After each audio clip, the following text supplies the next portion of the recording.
स्वयं दीप्ता का आप सभी को प्यार भरा प्रणाम। दोस्तों, जिंदगी हमें न गारंटी देती है और न ही वारंटी देती है। जिंदगी हमें सिर्फ अपॉर्चुनिटी देती है। और आज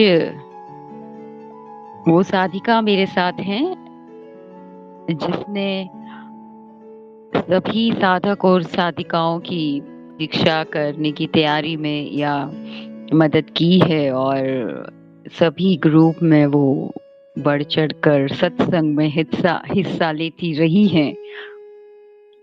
तो जया जी आज मेरे साथ हैं। आप सभी उनको जानते हैं बखूबी। गत्थे जया जी, आपका मेरे इस चैनल पे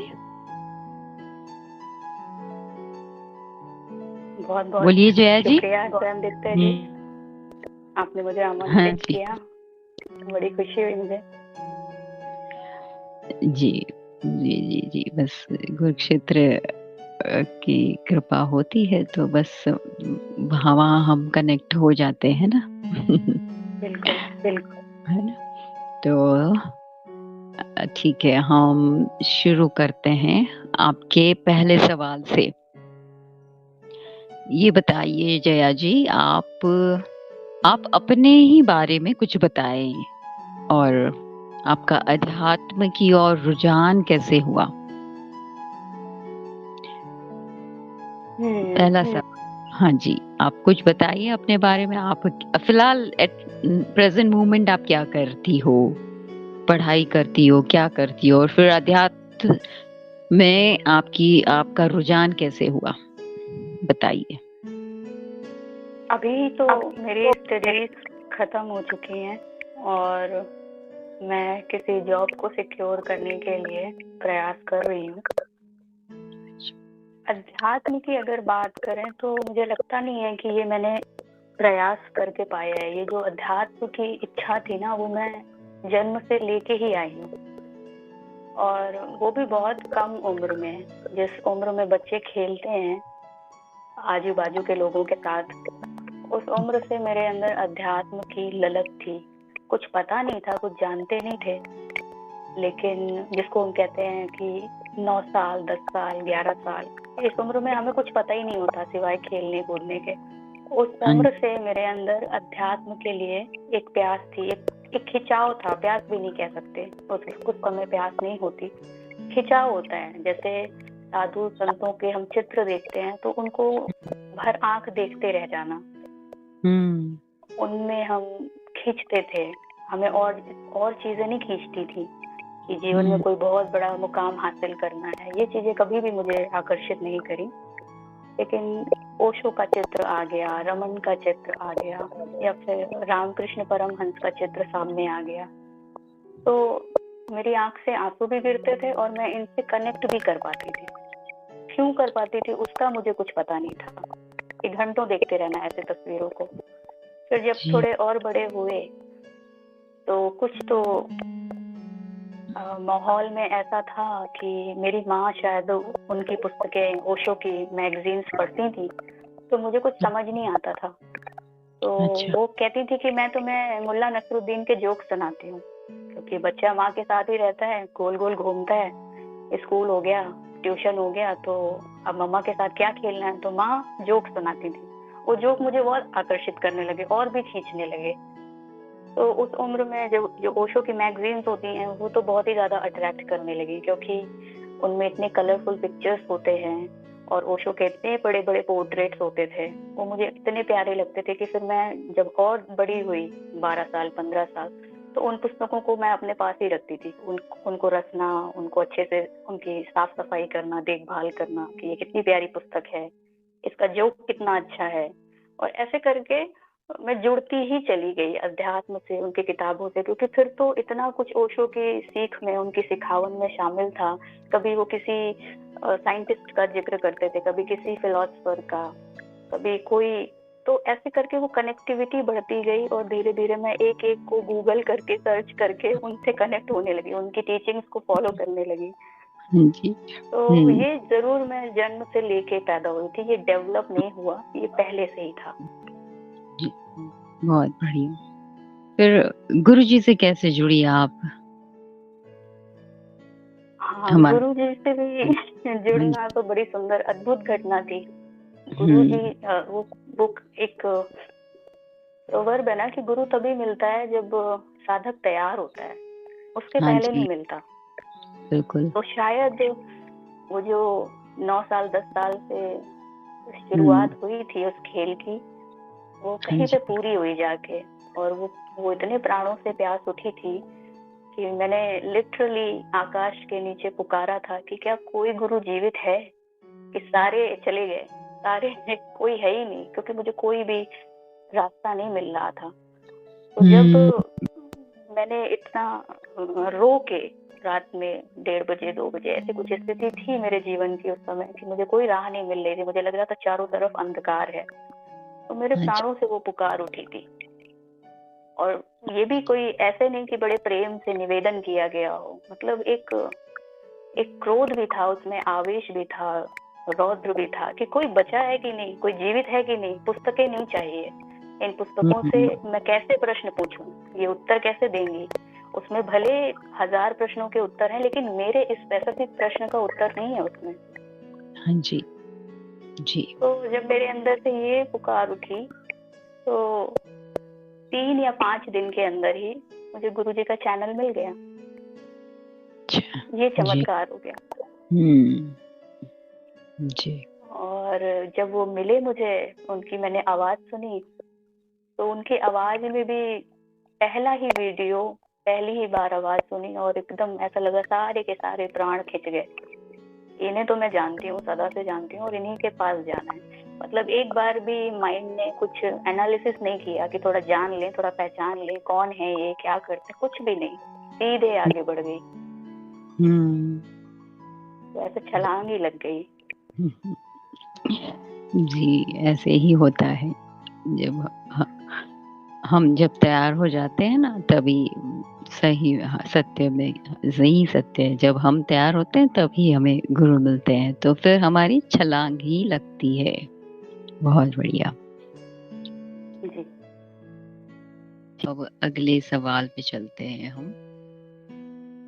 आप बताइए अपना ज़्यादातर समय अध्यात्म को देती हैं या अ, कहीं और किसी और चीज़ में आपका जो रुझान है वहाँ या फिर कभी-कभी नीरस लगने लगता है या आपको सभी को ऐसे होता है ना नीरसता कभी-कभी आती ही रहती है। ऐसा नहीं है कि हम हर वक़्त आनंद में ही होते हैं, तो नीरसता आने लगने लगता है, तो आप अपने आप को तरोताज़ा फिर कैसे करती हैं? क्या अधिकतर समय अध्यात्म को देती हैं या आप फिर नीरसता आती है तो आप क्या करती हैं? बताइए? हुँ। तो पहले तो ऐसा था कि मैंने अपना पूरा समय, जैसे 24 घंटे का समय है तो उसमें से आप 12-13 घंटे हटा दीजिए सोने का और बाकी के कामों में, रूटीन वर्क जो होता है उसमें जी। हटा दीजिए। उसके बाद का जो समय होता है वो मैंने पूरा डेडिकेटेडली हुँ, अध्यात्म को ही दिया है।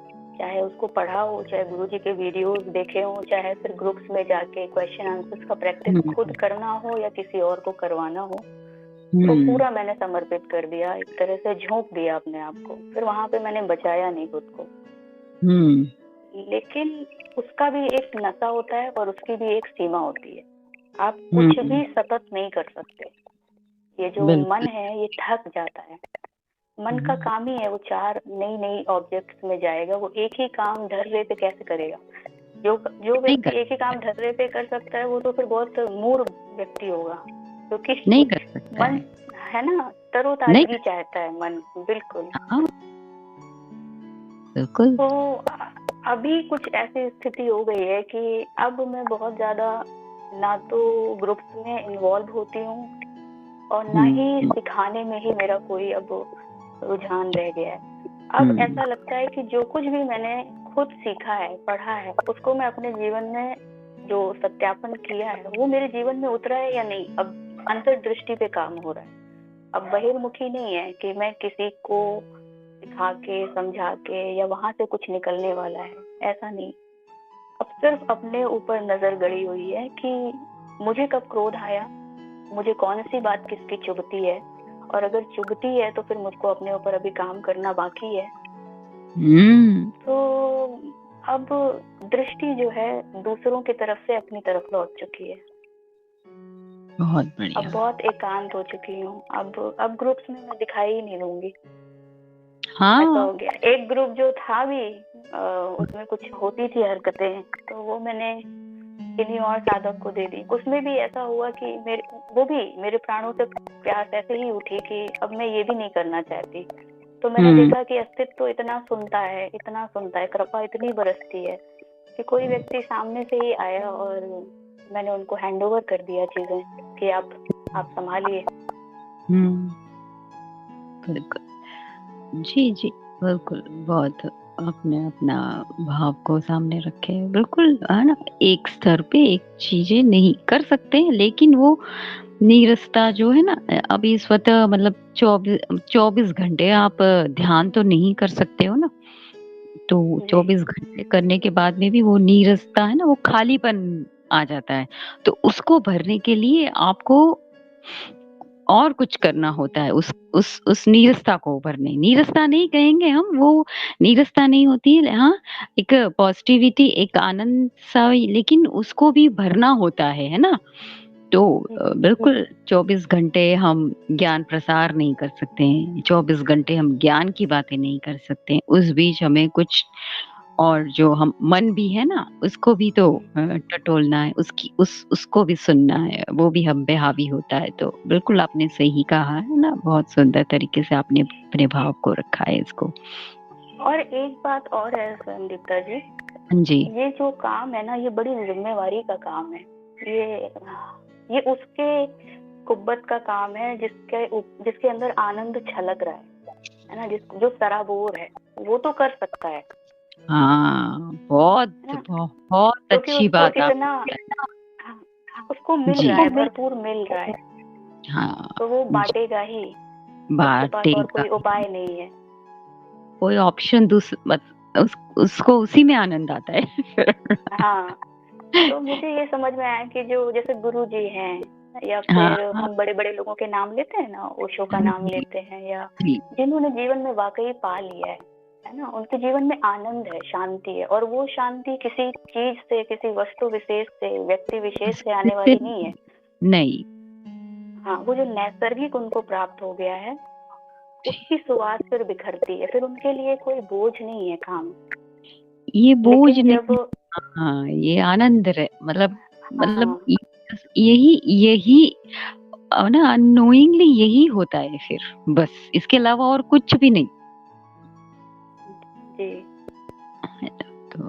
तो मैंने जितना स्वयं को पहचाना, वहाँ पे मैंने ये जाना कि अभी तो मेरे मन की स्थिति ऐसी है कि कभी तो बिल्कुल प्रफुल्लित हो जाता है और कभी बिल्कुल नीरस हो जाता है। तो मुझे लगा मुझे स्वयं पे काम करना है।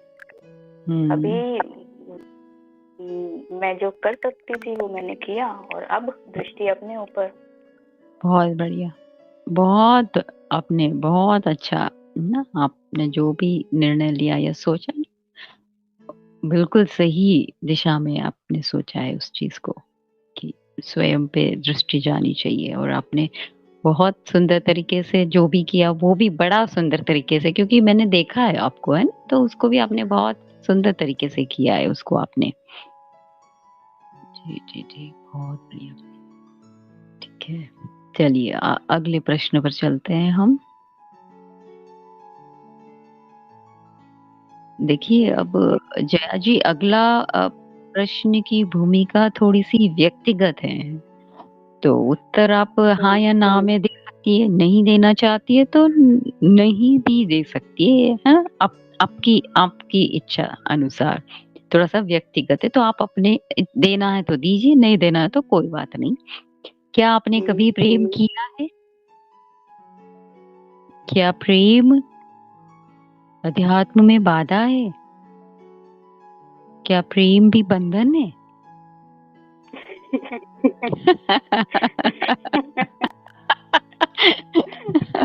ये तो बड़ा दिलचस्प प्रश्न है।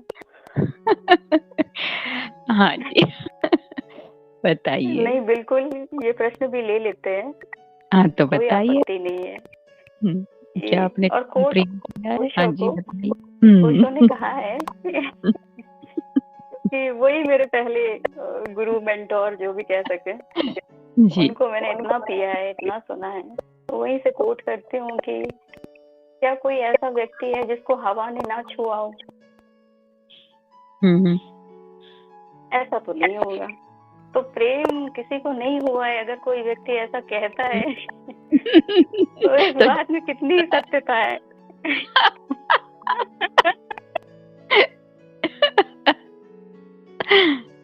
बहुत बढ़िया। तो जी।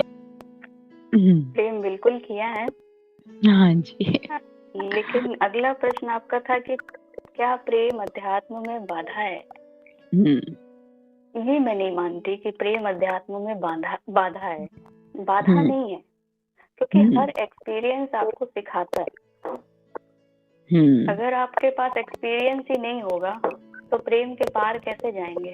तो बहुत अनिवार्य है कि प्रेम किया जाए और अपनी पूरी गहराई में उतर के किया जाए, दूर खड़े खड़े नहीं। क्योंकि जो समुद्र के किनारे खड़ा होगा उसको क्या पता चलेगा, डूबना कुछ ही नहीं, पड़ता है। डूबना होगा, तभी आप उस प्रेम की परीक्षा या जो भी प्रेम हो, है ना, या ज्ञान हो, उसमें जो भी हो, है ना, उसमें डूबना होता है, फिर हम उस चीज को वास्तविकता में अपने जीवन में ला सकते हैं। जी बताइए, आगे आप बताइए।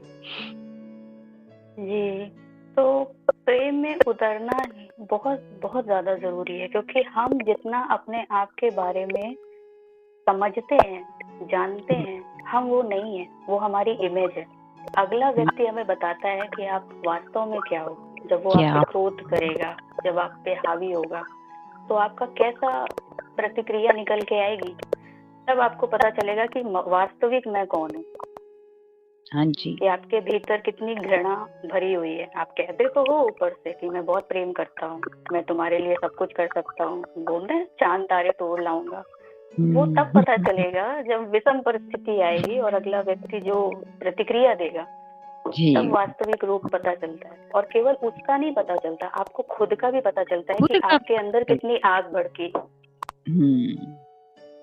तो दूसरा व्यक्ति आपके अंदर जो ट्रॉमास और डीप इमोशंस दबे पड़े हैं एकदम अनकॉन्शियसली, वो फूट के बाहर आते हैं, उसका पता चलता है। तो इसका अध्यात्म में उपयोग हुआ, ये बाधा कैसे हुआ। और अध्यात्म में तो मैं कहूंगी कि प्रेम ही क्या, कुछ भी बाधा नहीं है। अध्यात्म के लिए बाधा जैसी कोई चीज नहीं है, वो हर एक बाधा को सीढ़ी बना लेगा। बिल्कुल बिल्कुल सही, बिल्कुल सही। गुरु का साथ हो थोड़ा, कि आपने, अगर आपको लग रहा है कि ऐसी स्थिति है, तो आपको थोड़ा सा गाइडेंस, थोड़ा सा मेंटोर कर दिया जाएगा, बस इतना। बस, बाकी कोई बाधा है नहीं। जीवन सिखाता है, बहुत सिखाता है, लेकिन अगर अनुभवों से बचेंगे, दूर किनारे पे खड़े रहेंगे, तब तो आप कभी नहीं सीखेंगे, कुछ भी नहीं सीखेंगे। जी जी। तो प्रेम बंधन नहीं है, है ना? बिल्कुल नहीं। प्रेम एक दूसरे को आगे ही बढ़ाता है, चाहे आध्यात्मिक जर्नी हो, चाहे सांसारिक। हाँ, लेकिन आपने और हमने जान लिया है ना इस चीज को, लेकिन सांसारिक जो भी है उनको बंधन ही लगता है। देखिए, आगे बढ़ाता है, ये मतलब इसको थोड़ा सा और तोड़ के देखते हैं। आगे बढ़ाता है इसका मतलब ये नहीं है कि आप साथ में बढ़ोगे। ऐसा भी हो सकता है कि आप दोनों अलग हो जाओ और दोनों अलग अलग दिशा में ऊपर उठो, ये भी हो सकता है। अलग अलग दिशा में ही आगे बढ़ेंगे। हाँ, एक कैसे हो सकता है? क्योंकि जो भी आपका पार्टनर होगा, जो भी मेरा इस वक्त पार्टनर है, उसने कुछ अलग संस्कार लेके आए हैं, मैंने कुछ अलग संस्कार लेके आए हैं, मेरी अलग जर्नी, उसकी अलग जर्नी, उसकी अलग तरीके से, मेरे हस्बैंड की अलग तरीके से ग्रोथ हो रही है, मेरी अलग तरीके से ग्रोथ हो रही है। एक तो संभव ही नहीं हो सकता है। लेकिन यही तो समझने की यही तो समझने का पॉइंट है। एक नहीं, अलग अलग ही दिशा होगी, लेकिन उस अलग अलग दिशा में एक दूसरे को सहयोग करना है हमने। बिल्कुल ना, ऐसा ही है। तो ऐसा भी हो सकता है कि जिसको आपने प्रेम किया है एक समय के बाद, क्योंकि यहाँ पे द्वैत का नियम काम करता है, वो घृणा में बदल जाए। वो शाश्वत नहीं होगा, बदलता लेकिन है, वो आपको सिखाएगा। हाँ बिल्कुल, वो आपको बता देगा कि जहाँ पे आपने निष्ठा करी वहाँ पे ऐसा कुछ है नहीं। वो आपको गहरे अनुभव देके जाएगा, इसलिए बंधन नहीं है। बंधन नहीं है, यस, बिल्कुल बंधन नहीं है। प्रेम कभी भी बंधन, किसी भी स्वरूप रूप में बंधन नहीं हो सकता है प्रेम। जी बहुत बढ़िया। चलिए अब आगे चलते हैं प्रश्न पे। हम अपने आसपास देखते हैं, आपने भी देखा होगा है ना शायद, स्त्री पुरुष के संबंधों में मधुरता खो सी गई है। ऐसा क्यों है? आपको क्या ये चीज महसूस होती है कि स्त्री और पुरुष के बीच में वो मधुरता है ना, अभी हमने प्रेम की बात की, वो हमने समझी, लेकिन मधुरता खो रही है, इसके पीछे का कारण क्या है? ये अच्छा प्रश्न है। स्त्री पुरुष ही क्यों, स्त्री स्त्री के बीच मधुरता खो गई है, पुरुष पुरुष के बीच मधुरता खो गई है। बिल्कुल, केवल स्त्री पुरुष के बीच खो गई है ऐसा नहीं है। ऐसा मधुरता नहीं है। इसलिए नहीं है क्योंकि वो आवरण में नहीं मिलेगी। कहने का अर्थ ये है कि हम जब किसी से संबंधित होते हैं तो हम इमेज से संबंधित होते हैं। आप क्या हो उससे, हम नैसर्गिक रूप में तो आपसे जुड़ ही नहीं रहे हैं। दो मैं जुड़ते हैं आपस में और फिर वही दो मैं टकराते हैं, तो मधुरता कैसे होगी? मधुरता तो तब होगी जब दोनों के मैं डिसॉल्व हो जाएं। अहंकार वहाँ मतलब ऐसा नहीं कि अपने को बचाए नहीं, लेकिन वो इतना प्रखर नहीं होना चाहिए कि मेरे आगे अगले को कहने की सुनने की जगह ही शेष न रहे। लेकिन जब ऐसा होगा तो मधुरता चली जाएगी, क्योंकि एक व्यक्ति सदा, क्योंकि हर व्यक्ति में अहंकार है कुछ ना कुछ मात्रा में, और ज्यादा ही देखने को मिलता है, कम तो कहीं नहीं देखने को मिलता। ये बड़ा नेचुरल सा हो गया है। तो हर व्यक्ति चाहता है कि अगले व्यक्ति को अपने अंदर आत्मसात कर ले, अगले की आइडेंटिटी खो जाए, लेकिन मैं बना रहूं। और इसी का सारा स्ट्रगल है। वही स्त्री चाहती है, वही पुरुष चाहता है। अपने को कौन गलाने को तैयार है, कौन मिटाने को तैयार है? वो तो केवल साधक करेगा। बिल्कुल। और अगर साधक को भी ये करना है तो साधक तब तो नहीं कर सकता जब वो मतलब दूसरी तरफ निगाह कर रहा है। उसे अपने को ही देखना पड़ेगा, अनवरत, सतत। yes. और ये 1 घंटे की बात नहीं कि आपने 1 घंटे ध्यान कर लिया, ये चलेगा। जैसे साक्षी भाव की हमारी साधना है बड़ी सुंदर सी, कि 24 घंटे चलती है वो, जितना आप कर सकें। वो तो निद्रा में भी प्रवेश करती है, स्वप्न में भी प्रवेश करती है। तो इसी तरह है कि आप अपने को जानते पहचानते रहें। अगर आप कोशिश कर रहे हैं कि कोशिश नहीं, आपको देखने को खुद ही मिलेगा कि मधुरता नहीं है, इसका मतलब क्या कारण है? अगला व्यक्ति आप पे हावी होना चाहता है या फिर आप हावी होना चाहते हैं। मधुरता कैसे बचेगी? बड़ा कोमल सा गुण है मधुरता। वो तो तब आएगी ना जब आपस में दोनों ही गलने को मिटने को तैयार हो। ऐसे तो नहीं दिखेगी, संभव ही नहीं होता है। जब भी कोई नया संबंध हो, आप देखिए प्रेम का स्त्री पुरुष का है, तो नया जब उनका संबंध होता है 15 दिन, महीने का, 1.5 महीने का, तब दोनों तरफ से ये प्रयास होता है कि मैं नहीं, तू ही तू, तू ही तू। और 1.5-2 महीने बाद कि मैं ही मैं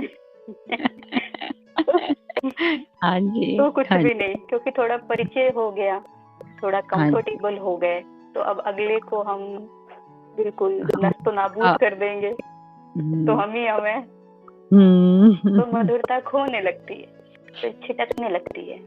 वो जो गुण था, जो पहली झलक हमको आती है किसी भी संबंध में उतरने के लिए, हमें लगता है कि यहाँ से हमें कोई स्रोत, कोई झरना फूटेगा, वो फिर इसी अहंकार के चंगुल में फंस के नष्ट होती जाती है। और फिर मधुरता कहीं रह नहीं जाती, वो केवल नाम मात्र के संबंध होते हैं। वो बस ऐसा लगता है कि अगले की व्यवस्था चल रही है मेरे माध्यम से, मेरी व्यवस्था चल रही है अगले के माध्यम से, वो खाना पूर्ति हो जाती है। हाँ हाँ जी बिल्कुल, लेन देन की प्रक्रिया ही रह जाती है फिर। हाँ, लेन देन की प्रक्रिया है ना। बिल्कुल। कहीं न कहीं और ऐसे संबंधों में, माफ कीजिएगा, हाँ बोलिए ना। संबंधों में दिखावा बहुत होता है। जहाँ पे लेन देन बहुत मजबूती से है और मधुरता खो चुकी है, वहाँ आप देखिएगा बहुत बढ़ चढ़ के दिखाया जाएगा कि हमारे संबंध बहुत अच्छे हैं। सिर्फ दिखावा ही रहता है, उसके अलावा और कुछ नहीं रहता है। जी। हाँ, तो ये भी बहुत सही आपने कहा। और कहीं न कहीं जया जी, एक्सपेक्टेशन एक दूसरे से स्त्री और पुरुष की इतनी बढ़ जाती है, इतनी अधिक हो जाती है कि सामने वाले को भूल जाता है और उस कागार पे आ जाता है कि इधर माई वे और हाई वे। बिल्कुल, क्योंकि मनुष्य बहुत स्वार्थी है। वो दूसरे से सब कुछ निकाल लेना चाहता है कि मुझे भरो, मुझे खुश करो, मेरी तृप्ति करो, मेरी इच्छाओं की पूर्ति करो, लेकिन मुझसे कुछ मांगो नहीं। अहंकार की सबसे बड़ी कमजोरी ये है कि ये देने में एकदम असक्षम है और मांगने में तो कोई इसका अंत नहीं है। सही नहीं है इसका।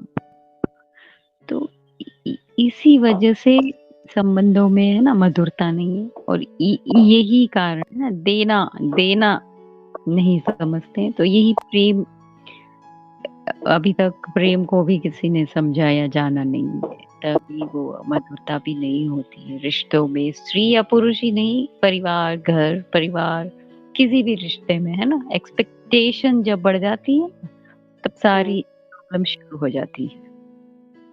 हाँ जी, बहुत है ना संक्षेप में और सुंदर तरीके से आपने इसको समझाया है ना। तो चलिए आगे बढ़ते हैं हम। एक स्त्री को क्या चाहिए, यह एक रहस्य क्यों बना हुआ है? आपके विचार इस पे, आप क्या विचार अपने प्रकट करेंगे? एक क्योंकि आप भी एक स्त्री हैं, मैं भी एक स्त्री हूँ, है ना, तो हम जानते हैं, समझते हैं। तो एक स्त्री को नॉर्मली क्या जीवन से चाहिए, या परिवार से, या पति से, या क्या चाहती है स्त्री? और इतना बड़ा रहस्य, मतलब आमतौर पे ना स्त्री को बहुत रहस्यमय दृष्टि से है ना, बहुत चुटकुले भी स्त्री पे है ना आते हैं, है ना। तो क्यों ना, इसके पीछे रहस्य क्या है? थोड़ा सा आप कुछ बताना चाहे तो बताइए। ये प्रश्न बड़ा गहरा है। जी, स्त्री क्या चाहती है? मतलब संबंध, हाँ, प्रेम में क्या चाहती है? पति से, या बॉयफ्रेंड से, या परिवार से, है ना। एक स्त्री, सिर्फ एक स्त्री क्या चाहती? मैं अपने व्यक्तिगत विचार रखती हूँ, क्योंकि विषय ये बहुत बड़ा है। स्त्री क्या चाहती है, तो मेरी समझ से स्त्री को अगर परिभाषित करना है तो सिर्फ एक ही शब्द है कि उसको प्रेम चाहिए। और वो प्रेम जो बनावटी नहीं है, जो दिखावा नहीं है, वो बहुत जल्दी पहचान लेगी। उसको ये नैसर्गिक गुण मिला हुआ है, प्रकृति ने दिया हुआ है, उसको देर नहीं लगेगी। उसको बहुत सारे उपहारों के साथ, बहुत सारी उसके सामने शब्दों के निबंध लिखकर उसको प्रभावित नहीं कर सकते। अगर वास्तव में वहाँ प्रेम शून्य हो गया है तो वो छिटक जाएगी, ठहरेगी नहीं। तो उसको प्रेम चाहिए, और किस तरह से चाहिए, जता कर नहीं चाहिए, वो भी देने में कला होनी चाहिए।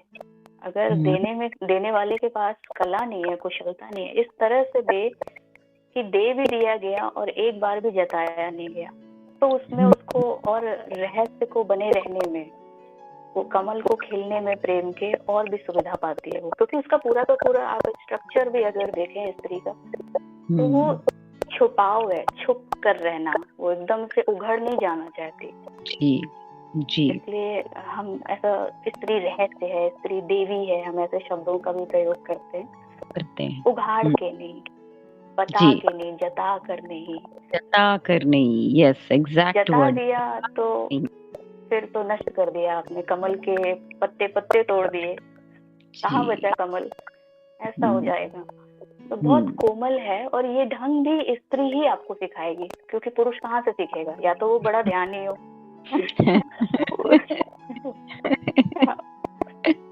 तो वो गुण भी उसको उसकी माँ से, उसकी बहन से, और जो भी उसके आसपास की महिला मित्रों से ऐसे भी सीखेगा।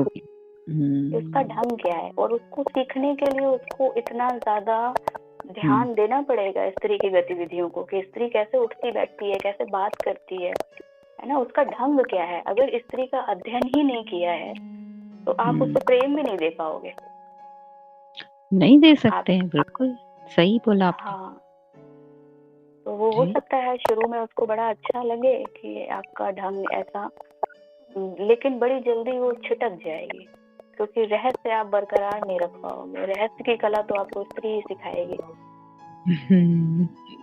तो ये बड़ा गहरा प्रश्न है, मेरी अपनी समझ मैंने रखी है। हाँ नहीं, सही रखी, बहुत सही बोला है ना, कि आपने जो ये बोला ना, स्त्री आपको सिखाएगी। हाँ देखिए अब ये पुरुष के लिए है ना असहनीय है। हाँ, अब वो उसके अहंकार को चोटिल कर जाएगा कि अच्छा ये भी मुझे आपसे सीखना पड़ेगा जबकि पुरुष की प्रकृति ही स्त्री पे निर्भर है, स्त्री से उसका जन्म हो रहा है, तो आपको वो भी सीखना पड़ेगा। हाँ जी, बिल्कुल सही बोला आपने। बिल्कुल, स्त्री कोमल होती है, भावना के साथ चलती है, प्रेम के साथ चलती है। इसके अलावा स्त्री को कुछ भी नहीं चाहिए। इतनी सी ही बात है, इसके अलावा स्त्री को कुछ नहीं चाहिए होता है।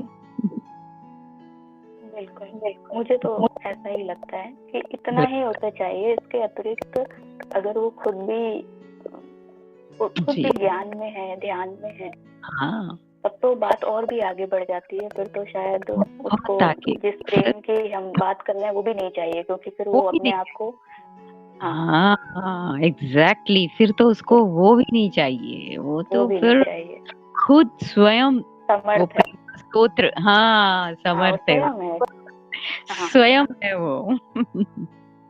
हम कहते भी है ना, स्त्री जगदम्बा, जगदम्बा नहीं है। हाँ जी, हाँ जी, बस बस बस, यही तो स्त्री का स्वरूप है ना। एक स्त्री के साथ एक कदम चलेगा कोई, तो वो उसके साथ 10 कदम चलती है, यूं ही बिना सोचे समझे दौड़ पड़ेगी वो। स्त्री बस प्रेम है ना, स्त्री को स्त्री की तरह समझा जाए, है ना, प्रेम और सम्मान चाहती है स्त्री, इसके अलावा और कुछ नहीं चाहती है स्त्री जी। बहुत सुंदर जया जी। चलिए आगे अब बढ़ते हैं हम। चलिए मान लीजिए अभी इस वक्त आपका कोई प्रारब्ध नहीं है और कोई गुरु भी नहीं है। आप की शरीर, आप अभी बहुत युवा है, शरीर की उम्र है आपकी अभी बहुत, शरीर की उम्र छोटी है जहाँ तक मैं आपको जानती हूँ। आप बहुत गुणी हैं, बुद्धिमान भी हैं।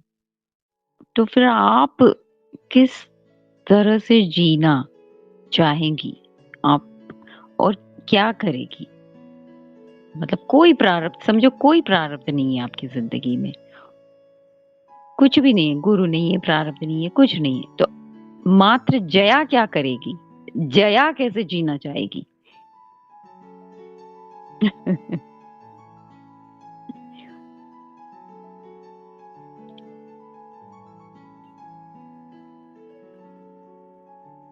हेलो जी। हाँ जी। इसका कोई प्रारब्ध नहीं, कोई प्रारब्ध तो तभी नहीं होगा जब मैं नहीं होगा। जब हाँ। तक मैं है तब तक तो प्रारब्ध बना हुआ है, जब तक जया है तब तक तो प्रारब्ध है। जी। अब कहा जा रहा है कि प्रारब्ध ही नहीं है, तो मतलब फिर जया भी नहीं है। तो हाँ, फिर मेरी कोई इच्छा नहीं है, क्योंकि मैं शून्य है वहाँ। फिर जिस तरह ये अस्तित्व रखना चाहे, फिर कोई प्लान्स नहीं है। जिस तरफ हवाएं ले जाएं उस तरफ जीवन जाएगा, क्योंकि प्रारब्ध की बात है। अगर जब तक जया है तब तक तो प्लानिंग प्लॉटिंग सब चलती रहेगी, किस तरफ जाना है, किस तरफ है ना, किस गुरु से संपर्क करना है, अब कौन सी जगह को ट्रैवल कर लिया जाए, क्या देख लिया जाए, वो सब बरकरार रहेगा। लेकिन जब मैं ही शून्य हो गया, प्रारब्ध ही खत्म हो गया, तब मेरी कौन सी इच्छा? मेरा तो अस्तित्व मतलब ऐसा नहीं, साइकोलॉजिकली तो मैं खत्म हो गई ना। अब मेरा कुछ पैटर्न नहीं है अंदर। जब पैटर्न नहीं है तो नया पैटर्न बनेगा नहीं, क्योंकि पैटर्न ही पैटर्न बनाता है। जब मेरा पैटर्न ही शून्य हो गया तो अब कोई पैटर्न नहीं बनेगा, कोई ढांचा नहीं खींचा जाएगा, कोई खाका नहीं बनाया जाएगा कि अब इस तरह से जीवन को जीना है। अब वो बहाव हो जाएगा, वो कहाँ ले जाएगा उसका तो मैं कुछ भी नहीं कह सकती, उसके बारे में एकदम मौन ही हो जाना है। अब वो तो फिर परमात्मा जहाँ ले जाए। और अगर प्रारब्ध खत्म हो गया है तो मैंने ऐसा सुना है कि जिनके प्रारब्ध खत्म हो जाते हैं, जिनको कुछ उपलब्धि हो जाती है, मैं उनका शून्य हो गया, उनसे अस्तित्व और बहुत कार्यभार डाल देता है। तो उसकी हमें चिंता नहीं लगनी है। वो भार डाल देता है। हाँ, फिर उससे बहुत डाला जाता है कि अब तुम कल्याण में निकलो। यस यस, हाँ जी, बिल्कुल सही आपने। हम मार्ग में भी एक बहुत सुंदर बात पढ़ते सीखते हैं ना कि अपनी प्रगति में ही सबकी प्रगति है। तो अगर लगता है कि ये वाला पैटर्न निल हो चुका है, तो इसका मतलब ये तो नहीं कि अब स्वार्थ आ जाएगा कि हमारा तो हो गया कल्याण, अब बस। अब वहीं से परमार्थ जन्म लेगा। जहाँ पे स्वार्थ का अंत है वहीं से परमार्थ प्रकट होता है, उसके पहले नहीं होता। उसके पहले तो हम जो भी कर रहे हैं वो अहंकार की छाया में कर रहे हैं। एग्जैक्टली, यस, हाँ जी। जब हम कहते हैं ना कि मैं थोड़ा दान दे देता हूँ, मैं थोड़ा दूसरे का कल्याण कर देता हूँ, मैं थोड़ा सिखा देता हूँ, तो मैं तो बरकरार है ना, करने वाला तो मैं हूँ। हाँ, मैं तो बराबर मजबूत हो रहा है, मैंने किया ना, मैंने मदद करी ना तुम्हारी परीक्षा में। हाँ जी। देखो मैंने इतना किया। वो तो बरकरार ही है, बरकरार रहता है। ये कैसा आपने मतलब कल्याण किया, अभी मैं बाकी। लेकिन फिर भी हम यहाँ से शुरुआत करते हैं, क्योंकि हम द्वैत में हैं तो हम द्वैत से ही शुरू करेंगे। लेकिन जो वास्तविक घटना घटती है वो तभी घटती है जब मैं शून्य हो जाए, जब मैं खत्म होता है, तब सही बोधिसत्व वृत्ति या फिर परमार्थ प्रकट होता है, क्योंकि अब वहाँ आप बचे ही नहीं। तभी प्रकट होती है बोधिसत्व वृत्ति। हाँ जी, हाँ जी, क्योंकि जहाँ मैं नहीं होता है ना, वही बोधिसत्व वृत्ति प्रकट होती है। फिर जी, मैं की छाया में हम जो भी कर्म करेंगे उसमें हम कभी ना कभी कुछ ना कुछ अपने लिए स्वार्थ चाहेंगे ही चाहेंगे। जैसे मैं आपको बोलती हूँ कि मान लें किसी की परीक्षा की तैयारी भी हमने कराई, तो मन में ये रहेगा कि जरा बता देना कि मैंने मदद करी है। कहें या ना कहें, मन में होता है, लेकिन हाँ, क्योंकि ये जो मैं है ये कुछ चाहता है, ये कभी भी निवेश नहीं करेगा उस जगह पे जहाँ पे इसको कुछ नहीं चाहिए। आप देखिए, कभी भी देखिए, अपने जीवन की एक एक घटना के साथ मिलान करिए कि हम किसी को प्रेम भी अगर करते हैं तो बदले में चाहते हैं कि आप भी हमें दीजिए। बिल्कुल, नहीं तो हम नहीं दे सकते, हम असमर्थ हैं जी। तो हम कैसे किसी का कल्याण करेंगे? वो तो वहीं पे होता है, जैसे गुरुजी लोग हैं, अब इनको पूरा का पूरा दिखता होगा कि मैं की मिथ्या क्या है, बात समाप्त हो गई, अब वहां बचा नहीं है, इसलिए सिवाय परमार्थ के कुछ बचता नहीं है। हाँ जी, बिल्कुल सत्य, बहुत सत्य, यही बात है। जहाँ मैं समाप्त, फिर वहाँ वहाँ और कुछ कोई बाकी बच नहीं मतलब कोई और चीज बची नहीं होती है वहाँ जब मैं समाप्त तो। जी बहुत बढ़िया। चलिए, बहुत सुंदरता से इस प्रश्न का आपने जवाब दिया है ना, और बहुत ही गहराई से आपने इसका उत्तर दिया है। चलिए, तो अब ये बताइए, आपको किन किन व्यक्तियों ने प्रभावित किया है जीवन, अब तक का जो आपका सफर रहा है, कोई ऐसे खास व्यक्ति ने आपको प्रभावित किया है?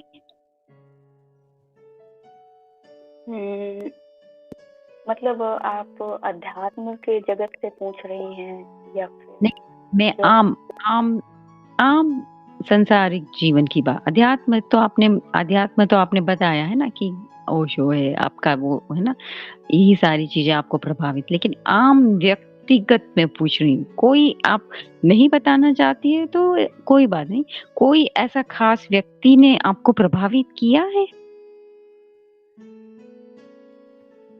मुझे ऐसा लगता है कि मुझे सिवाय अध्यात्म के कोई चीज प्रभावित नहीं करती है। सबसे बड़ी समस्या तो ये है। चलिए, बहुत बढ़िया है ना। और सबसे अधिक अगर किसी ने प्रभावित किया है तो वो तो हमारे गुरुजी हैं।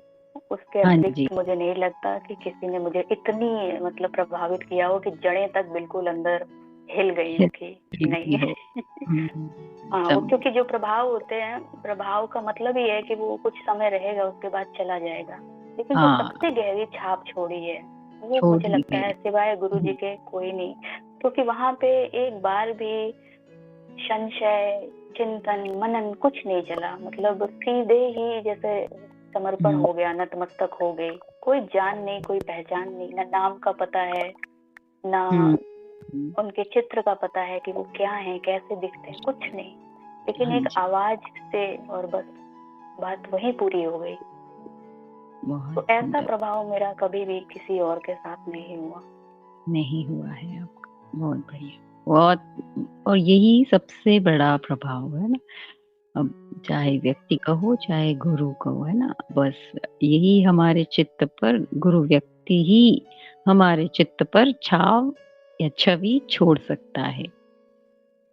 क्योंकि आप भी एक आध्यात्मिक उससे चल रहे हो और मैं भी इस चीज को महसूस कर सकती हूँ। उसके अलावा कोई भी चित्त पे प्रभाव नहीं डाल सकता है और प्रभाव नहीं हम पे हो सकता है। बहुत बढ़िया, अति सुंदर। चलिए, एक आखिरी आपसे सवाल, आप कौन सी पुस्तकों ने आपको प्रभावित किया है? कोई आप ऐसा रहा है कि किसी पुस्तक आप पढ़ती हो या पढ़ रही हो या कुछ साल पहले आपने पढ़ी हो, ऐसा कोई पुस्तक? मैंने बहुत पढ़ी है, पर मैं 2-1 का नाम बताती हूँ जिसने मुझे सबसे पहले प्रभावित किया जी। तो उसके पीछे की कहानी भी बताती हूँ थोड़ी सी। मेरे फादर एक बुक फेयर में गए। मेरे फादर साहब को इंटेलेक्चुअल हैं, काफी सब किताबें वगैरह देखने का बड़ा शौक है। तो बुक फेयर में जाते हैं और अकस्मात वो शिव सूत्र पुस्तक उठा के ले आते हैं, ओशो की। और ये जो पुस्तक होती है, उन्हें लगा होगा कि ये कोई माइथोलॉजिकल बुक होगी, इसमें कहाँ कुछ होगा। तो ऐसे वो ले आए और वो बुक मेरे लिए उस उम्र में, क्योंकि मैं हार्ट टू हार्ट 12-13 कुछ रही होंगी, कुछ ज्यादा उम्र नहीं थी, और वो पूरी की पूरी किताब एकदम शिव के सूत्रों को इतना सुंदर तरीके से ओशो ने पिरोया हुआ है एक एक प्रवचन में। आई थिंक 10 प्रवचन है उसमें और एक से एक बढ़कर। वहीं से मुझे इस बात का पता चला कि आप कैसे चेतना को अपने बढ़ाओ, कैसे साक्षी भाव में रहो कि जागृत तो जागृत, स्वप्न और सुषुप्ति के भी पार जाना है। तो इसका मुझे वहां से थोड़ा सा परिचय मिला था। और वो किताब जैसे ही आई, जैसे ही मैंने पढ़ी, तो क्योंकि बच्ची थी, स्लेट पूरी थी, तो मैंने उसको अनजाने में अभ्यास भी कर लिया। मुझे पता ही नहीं चला। क्योंकि बच्चे के चित्त को तो कोई चीज पकड़ में आ गई और अंदर कुछ है नहीं, तो उसने प्रैक्टिस भी शुरू कर दी। प्रैक्टिस शुरू करी तो बहुत जल्दी मुझे परिणाम भी दिखे, और वो परिणाम ऐसे थे कि मेरे घर में किसी को पता नहीं था कि इसमें क्या करना है ऐसी स्थिति में। तो जब मैंने उनके सामने अपने परिणाम रखे तो हुआ ये कि उन्होंने मुझसे किताब ही छीन ली कि अब ये कभी नहीं पढ़ना, ये तो पता नहीं कहाँ चली जाओगी तुम। तो ऐसा हुआ कि मेरी चेतना स्वप्न में भी जागृत हो गई, और बहुत मतलब उस उम्र में कोई होता तो शायद कल्याण भी होता, पर क्योंकि कोई नहीं था तो वो वहीं पे बात रुक गई और मैं खुद भी डर गई। ऐसी स्थिति हुई। तो शिव सूत्र है जो मुझे लगता है कि मेरी सबसे पसंदीदा किताबों में से एक है। इसके अलावा ओशो की है मैं मृत्यु सिखाता हूँ, ये तो अल्टीमेट है, ये मुझे बहुत पसंद है। इसके अलावा एक और है ओशो की दिया तले अंधेरा, ये भी बहुत अच्छी बुक है। इसमें भी आपको छोटे छोटे सूत्र मिलेंगे जो आपके जीवन को पूरी तरह से रूपांतरण करने की सामर्थ्य रखते हैं, बशर्ते साधक उन पे चले, केवल मनोरंजन की तरह उनको पढ़ ना ले। जी जी। और इसके साथ तो एक सीरीज आती है, उसकी तो पूरी की पूरी बुक है अष्टावक्र महागीता, ये मेरी सबसे फेवरेट किताब है। इसके 9 वॉल्यूम्स हैं, तो ये मुझे बहुत पसंद। बहुत और अष्टावक्र गीता में ही कुछ ऐसे वचन हैं, कुछ ऐसे सूत्र हैं जिनको मैं गुरुजी से नहीं मिली थी, उसके पहले ही मैं पढ़ चुकी थी, सुन चुकी थी, तो मुझे ठीक ठीक नहीं पता चल रहा था कि मतलब मेरा तत्व क्या है, लेकिन कुछ कुछ मैं पढ़ रही थी। असल में होता क्या है ना कि हमें जब तक गुरु नहीं मिलते हैं तब तक आपने 1000 पुस्तकें पढ़ी हो, लेकिन वो आपका ज्ञान सरफेस में रहेगा, सतह में, उसको जड़ें नहीं मिलेंगी। हाँ जी, हाँ, तो वो उड़ रहा है ऊपर, अब कहीं भी हवा चलेगी, लेकिन वहां पे तो ये कहा है, लेकिन यहाँ पे तो ये कहा है, तो आप समझ ही नहीं पाओगे कि करना क्या है। आपके पास 1000 विधियां आ जाए।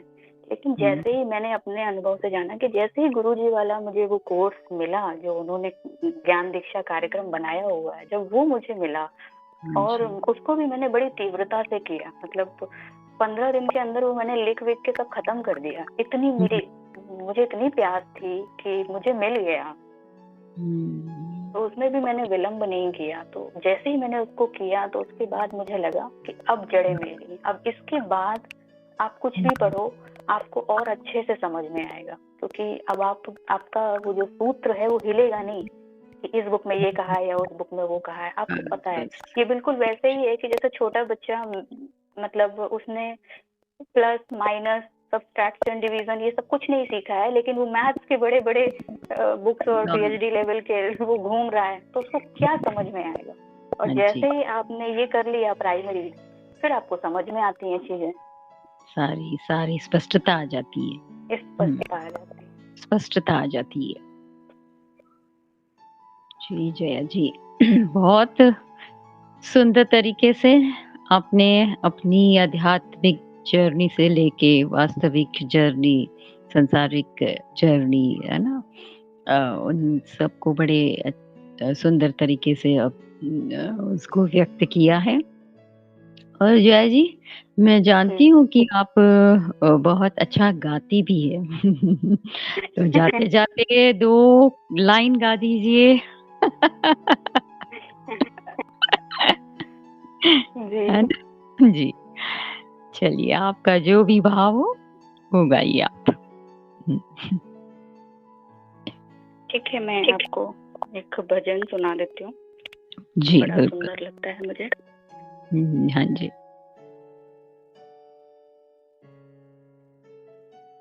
पानी में मीन प्यासी, मोहे सुन सुन आवत हासी, मोहे सुन सुन आवत हासी, आत्म ज्ञान बिना नर भटके, कोई मथुरा कोई काशी, जैसे मृगाना भी कस्तूरी, बन बन फिरत उदासी, मोहे आवत हासी। पानी में मीन प्यासी, मोहे सुन सुन आवत हासी, मोहे सुन सुन आवत हासी।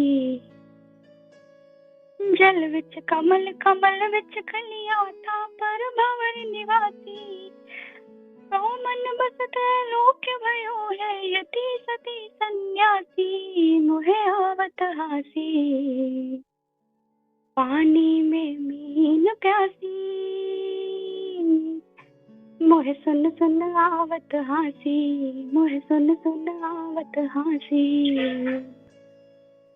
जाको ध्यान धरे विधि हर हर, मुनि जन सहस 88, मुनि जन सहस 88। सोते घट माहि बिराजे, सोते घट माहि बिराजे, सहज मिले अविनाशी, मोहे आवत हासी। पानी में मीन प्यासी,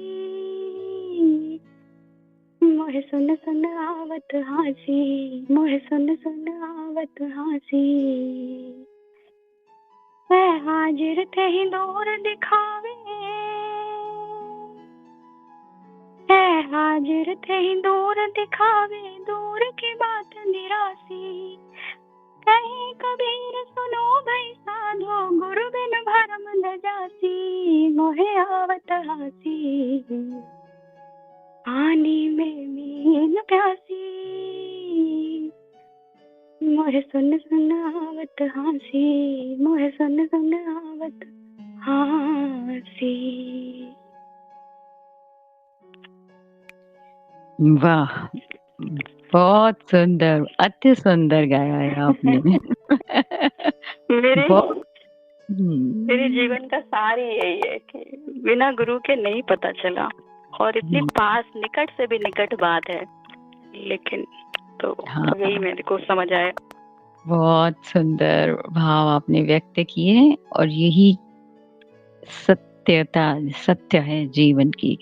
पानी में मीन प्यासी, मोहे सुन सुन आवत हासी। बिल्कुल, हम सभी की यही हालत थी, स्थिति है पानी में है, यही स्थिति थी, नहीं है जी, अभी है, क्योंकि बिल्कुल हम उस समुद्र में रहकर भी इतनी प्यास, हंसी के पात्र हैं हम, है ना? पानी पानी चिल्ला रहे हैं, पानी चाहिए, प्यासे हैं। देखिए, हम सब गुरु वो है समुद्र, और हम सब वो मछलियां हैं, हम उसमें हैं, है ना? फिर भी वो प्यासी, हम फिर भी तड़प रहे हैं, मचल रहे हैं, उछल रहे हैं। तो यही सुन आवत हासी।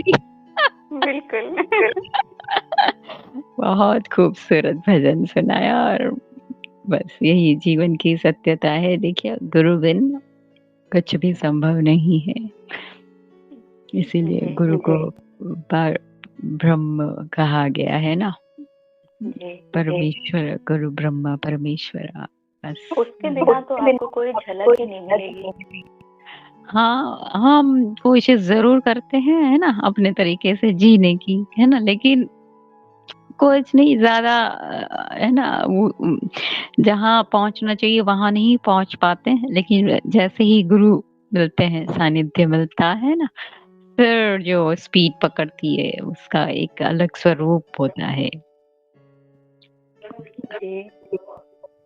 तो बहुत आनंद आया जया जी आपसे मुझे बात करके, और आपकी जितनी भी शरीर की उम्र है, उस हिसाब से आप बहुत आगे बढ़ चुकी है ना। आपसे बात करके इसको मैंने महसूस किया है। तो अंत में दोस्तों, तराशिए खुद को कुछ इस कदर, जहां पे पाने वाले को नाज और खोने वाले को अफसोस रहे। तराशिए खुद को इस कदर, जहां पे पाने वाले को नाज और खोने वाले को अफसोस हो। तो हमने जी, खुद पे कार्य करना है। इस कदर हमें अपने आप को तराशना है, निखारना है ना? ना कि किसी और पे हमें बस कार्य खुद ही को हमें तराशना है। जी। चलिए जी, जया जी, और जी। इसी इसी के साथ हम अपनी वाणी को विराम देते हैं, और बहुत-बहुत शुक्रिया जया जी फिर से आपका, आपने समय निकाला। और जी, आपका भी बहुत-बहुत शुक्रिया। बहुत अच्छा लगा, हाँ जी, हाँ, आनंद आया चर्चा करके। हाँ जी, बस प्रश्न भी आपने कुरुक्षेत्र। बहुत अच्छे चुने। हाँ जी, हाँ जी, बस हम कौन ही होते हैं ना, कुरुक्षेत्र सारी सब कुछ करवा देता है हमसे। हाँ, हाँ, हम बस हम माध्यम हैं। बस हम माध्यम या निमित्त बन जाते हैं, बस इतना सा ही है देखिए। तो दोस्तों, बहुत जल्दी फिर और किसी वार्तालाप में और किसी के संग मिलेंगे। तब तक के लिए stay blessed, stay connected, love you all.